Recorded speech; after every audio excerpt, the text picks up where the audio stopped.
حفل علني يسمى بحفل الولاء للعاهل المغربي.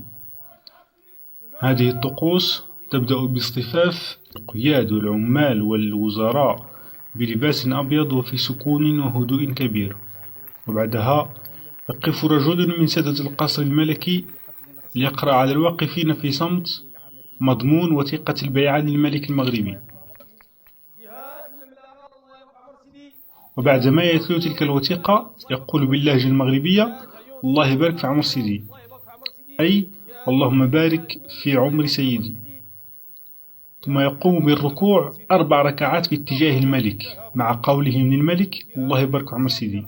هذا الطقس المعتاد في حفل الولاء وفي بعض المناسبات الوطنية والدينية في المغرب لم يتجرأ أحد على مناقشته منذ القدم خوفا من سطوة المخزن، ولكن بعض الناشطين الحقوقيين في المغرب وبعض الجمعيات الحقوقية حطمت جدار الصمت وتحدثت عن موضوع الركوع للملك محمد السادس خاصة وللملوك السابقين عامة. يقول أحد الجمعويين والحقوقيين بأن هذا الركوع استعباد للشعب وإذلال للبشر، وبأن الملك من حقه التوقير والاحترام، ولكن الركوع استعباد.